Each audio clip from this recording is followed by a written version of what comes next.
Hello everyone, welcome to the ITLS Academy. Our today's lecture is on the topic the introduction to pharmaceutical biotechnology. It is our very beginning chapter that we are discussing today. Let's begin with the introduction first. Okay, let me tell you that pharmaceutical substances about the introduction. What is a pharmaceutical biotechnology? Pharmaceutical, as we know, pharmaceutical substances from the backbone of modern medicinal therapy. Terms such as the biologic, biopharmaceutical, and the product of pharmaceutical biotechnology or biotechnology medicines have now become an accepted part of the pharmaceutical literature. So, pharmaceutical biotechnology exemplifies the transformation towards a knowledge based society with innovations as the essential basis of the activity in an age of globalization and increased competition and accelerated speed of development, changes, and decision. So, here pharmaceutical biotechnology consists of the combination of the two branches, which are pharmaceutical science and biotechnology. Thus, the definition, the pharmaceutical science, says that can simply be defined as the branch of science that deals with the formulation, compounding, and dispensing of the drugs. Whereas the biotechnology can simply be defined as the application of biological system, living organism, or their derivatives in making or modifying products or the processes for the specific use. Thus, we define as a pharmaceutical biotechnology can simply be defined as the science that covers all the technologies required for the production, manufacturing, and registration of the biological drugs. The aim of this pharmaceutical biotechnology is to design, produce such drugs that are adapted to each person genetic makeup, which can give the maximum therapeutic effect. And biotechnology plays an important role in that pharmaceutical science, most especially in the pharmaceutical industries by creation of genetically modified organisms that can be used in industrial production and for the drugs and for various other experiments also. So here are the common pharmaceutical biotechnology products. Pharmaceutical biotechnology is a relatively new and growing field in which the principles of the biotechnology are applied to the development of the drugs.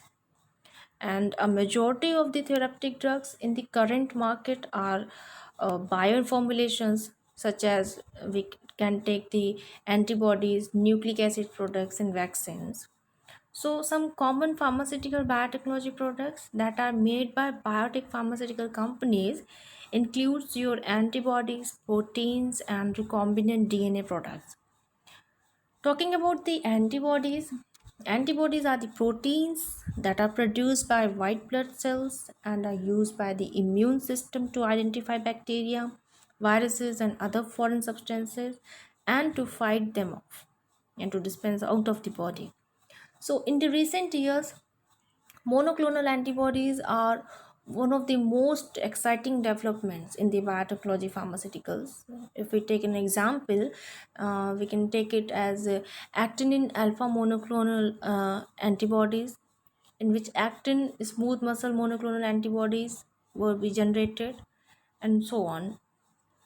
Next is your the protein.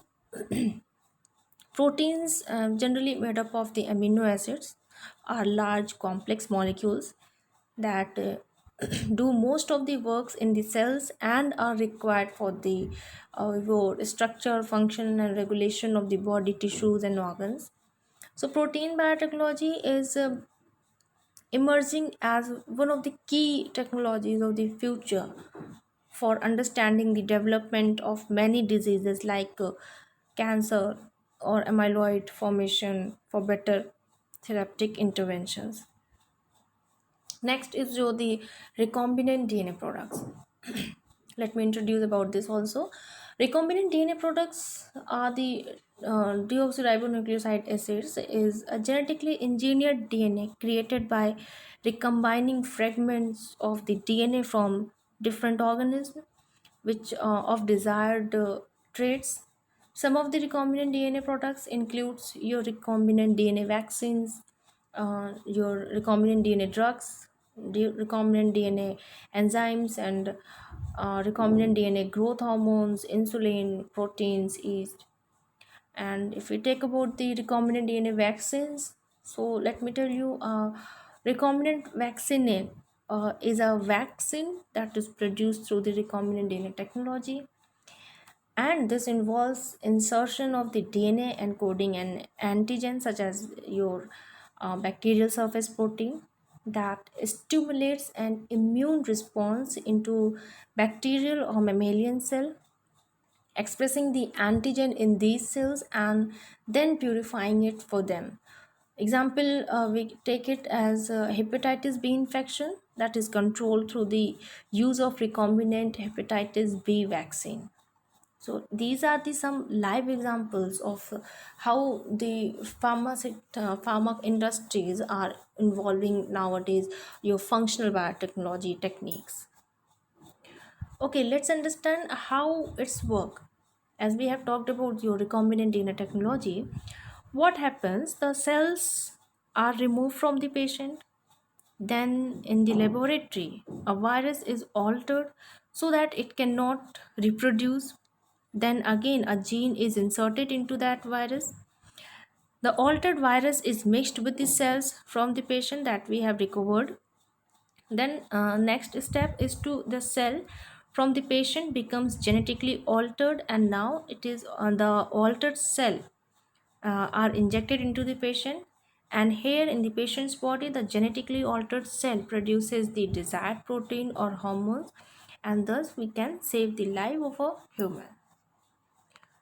Next is your molecular biotechnology. As whatever the field is about the biotechnology, that is the functional biotechnology in pharmaceuticals, the main approach is due to the uh, current application of the molecular biotechnology techniques.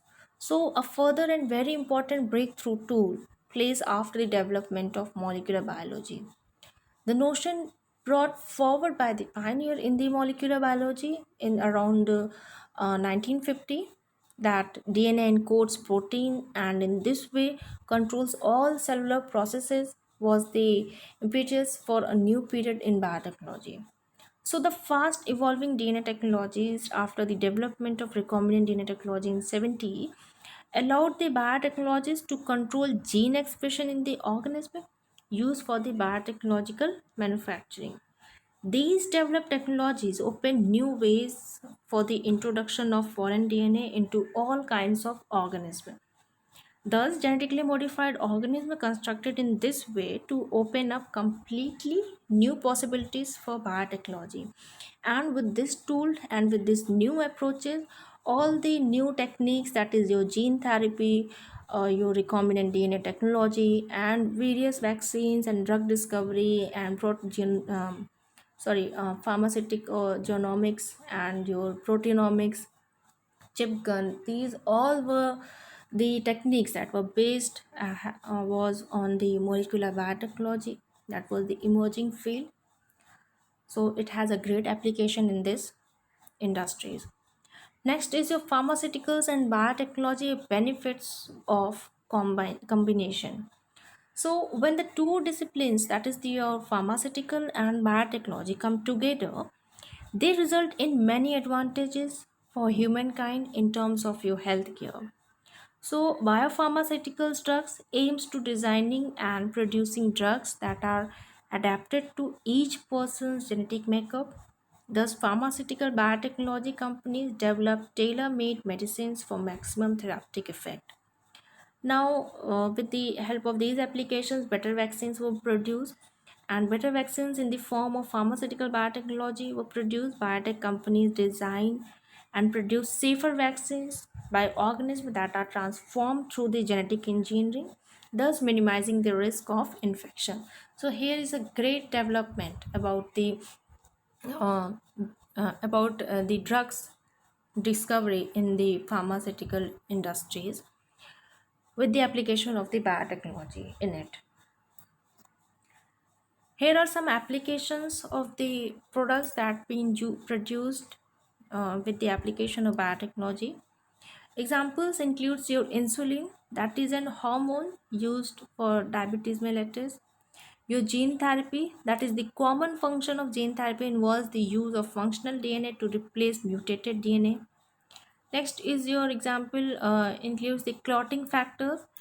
Here, use in the treatment of hemophilia, where there is an absence of clotting factor in the patient's body.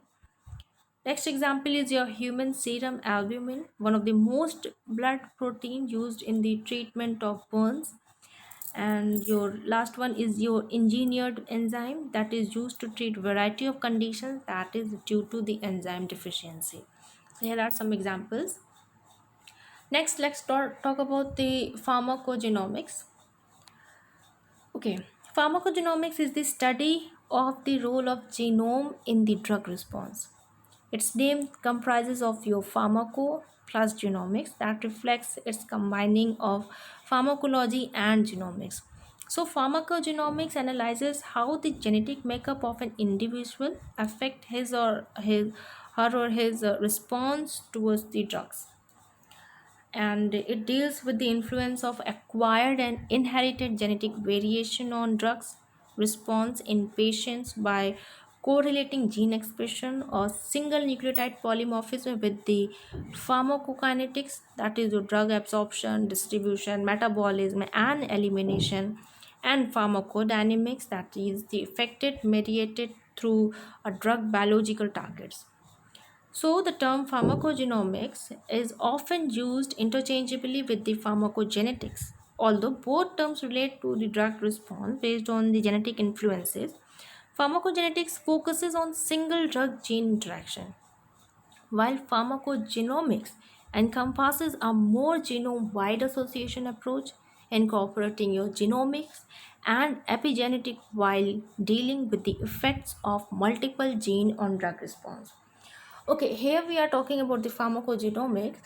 Let me introduce about give a brief description about your genomics. Here, the term genomics refers to the systematic study of the entire genome of an organism, and its core aim is to sequence the entire DNA complement of the cell and to map the genome arrangement physically and assign exact position in the genome at the various gene or non-coding region, and done in modern sequencing system can sequence thousands of bases per hour. So, and therefore the genetic book of life in human genetic information, also known as our genome, and can be described as a book of life. It is the study of all the genes present in an organism. So, genomics aims to understand the structure of the genome, that is, including the mapping genes and the sequencing of the DNA. And it also examines the, we can say, molecular mechanism and the interplay of the genetic and environmental factors in disease. It is useful in the field of medicines and early detection and diagnosis of the genetic diseases, and also in the field of agriculture and genetics and versus genomics. So what we have to do is here some steps that is to be followed when we are using the pharmacogenomics. The shotgun phase of the Human Genome Project itself consisted of three steps, that is obtaining a DNA clone to the sequence by the centrifugation process, then the sequencing the DNA clone, and the third step is the assembling sequence data from the multiple clones to determine overlap and establish a contiguous sequences. So let's focus on the aims of the pharmacogenomics. Pharmacogenomics aims to develop rational means to optimize drug therapy with respect to the patient's genotype to ensure maximum efficiency with the minimum adverse effect. Through the utilization of the pharmacogenomics, it is shown that the pharmaceutical drugs treatment can deviate from what is dubbed as the one dose fit all approach. So, pharmacogenomics also attempts to eliminate the trial and error method of prescribing, allowing physicians to take into consideration their patient's gene, the functionality of these genes, and how this may affect the efficacy of the patient's current or future treatment, and where applicable, provide an explanation for the failure of the past treatment. Next is your proteomics. Let's have a brief discussion about the proteomics. Proteomics is the large scale analysis of the protein and constitute a valuable tool for understanding gene function. Proteomics deals mainly with the protein microcharacterization for large scale identification of the protein and their post translation modification, differential display proteomics for comparison of the protein level with the potential application in a wide range of disease and studies of the protein protein interaction using the technique as the two hybrid system and various others. So to define protein based gene expression analysis, the concept of the proteome and the field of the proteomics were defined as the proteome being the entire protein complement expressed by a genome. So, the term proteomics comes from your genome and protein that combines both as the comes becomes the proteomics. So, proteomics provides a powerful set of tools for a large scale study of the gene function at the protein level. Although virtually all drugs target are protein based, the interference that protein expression level can be accurately detected measured by a DNA array technology in a false one, as what happens when mRNA concentration do not always directly correlate with the concentration of the mRNA encoded polypeptide, and a significant proportion of the eukaryote mRNA undergo the differential splicing and therefore can yield more than one polypeptide product. So, therefore, a protein based drug leads target are often more successful identified by direct examination of the express protein complement of the cell, that is your proteome.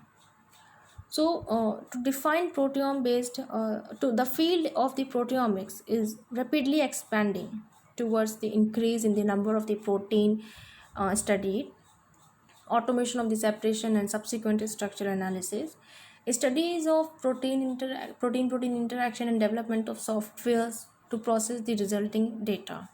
So there are many techniques that are being discovered under with the help of proteomics, and most of the disease are being nowadays tried to cover up with the proteomics techniques. Like the transcription, and in contrast to the genome, the proteome is not static, with changes in the cellular condition triggering changes in the cellular protein profile concentration. So, this field of study is termed as a proteomics. Classical proteomic studies generally entailed initial extraction of the total protein content from the target cell, followed by the separation of the protein therein using two-dimensional electrophoresis, and isolated protein spots could then be eluted from the electrophoresis gel and subjected to further analysis, mainly to admit degradation in order to generate partial amino acid sequence data.